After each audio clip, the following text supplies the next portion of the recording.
Cooper اپنی demands air hostess کو بتاتا ہے، مجھے $2 کیش چاہیے آج شام 5 بجے تک۔ صرف $20 کے نوٹ ارینج کیے جائیں جن کے سیریل نمبرز ایک دوسرے سے مختلف ہوں۔ اس سارے کیش کو ایک بیگ میں سیفلی پیک کیا جائے۔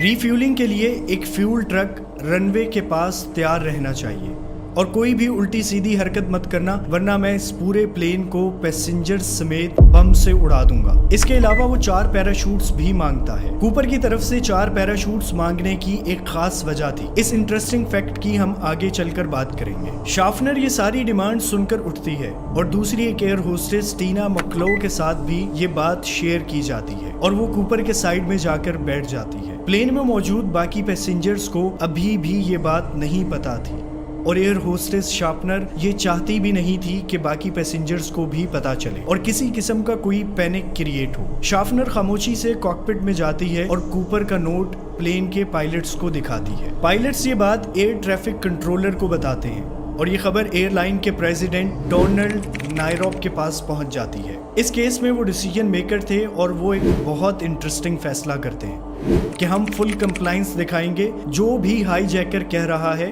اس کی ساری ڈیمانڈز پوری کی جائیں۔ اس کے ساتھ ہی وہ FBI کے ساتھ اپنا ڈیسیجن شیئر کرتے ہیں اور پیسوں کا انتظام کرنے لگ گئے۔ یہاں پر آپ کے ذہن میں ایک سوال آ رہا ہوگا کہ آخر ایسی کیا وجہ تھی کہ ایئر لائن کے پریزیڈنٹ نے ہائی جیکر کے ساتھ کوآپریٹ کرنے کا فیصلہ کیا؟ اس کے پیچھے بڑی سیدھی سی وجہ تھی، ریپیوٹیشن۔ ایئر لائن کے پریزیڈنٹ اس کو جلد از جلد ریزالو کرنا چاہتے تھے تاکہ یہ ہائی جیک کی خبر دنیا بھر میں نہ پھیلے اور اسی وجہ سے ان کی کمپنی کو نقصان نہ ہو۔ اس لیے وہ خاموشی سے ہائی جیکر کی ڈیمانڈز کو پورا کرنے کے لیے تیار تھے۔ لیکن یہاں ایک مسئلہ تھا کہ اتنے سارے پیسوں کو ارینج کرنے کے لیے تھوڑا وقت چاہیے تھا، لیکن یہ فلائٹ صرف 35-40 منٹ کی تھی۔ کوپر کو بھی اس بات کا اچھے سے پتا تھا اور وہ بھی نہیں چاہتا تھا کہ جب تک اس کی ساری ڈیمانڈز پوری ہوں وہ سیاٹل ایئرپورٹ پر لینڈ کرے۔ کوپر کی طرف سے پائلٹ کو انسٹرکشنز دی جاتی ہیں کہ وہ جہاز لینڈ نہ کرے بلکہ ایئرپورٹ کے اوپر ہی گول گول چکر لگاتا رہے۔ یہ آدھے گھنٹے کی فلائٹ آہستہ آہستہ 3 گھنٹے کی فلائٹ بن جاتی ہے، لیکن پیسنجرز کو ابھی تک کوئی خبر نہیں تھی کہ جہاز میں کیا ہو رہا ہے۔ پائلٹ کی طرف سے ایک اناؤنسمنٹ کی گئی کہ جہاز کے انجن میں کوئی چھوٹی سی خرابی ہے جس کی وجہ سے ڈیلے ہو رہا ہے، تمام پیسنجرز جہاز کے اگلے حصے میں آ جائیں۔ اب یہ اناؤنسمنٹ یہاں پر پینک کریٹ کر سکتی تھی، لیکن جہاز بالکل ٹھیک اڑ رہا تھا تو پیسنجرز کو زیادہ مسئلہ محسوس نہیں ہوتا اور وہ اسے ایک نارمل ایشو سمجھ کر آرام سے پائلٹ کی بات مان لیتے ہیں۔ آخر کار ایئر لائنز کی طرف سے کوپر کے لیے پائلٹ کو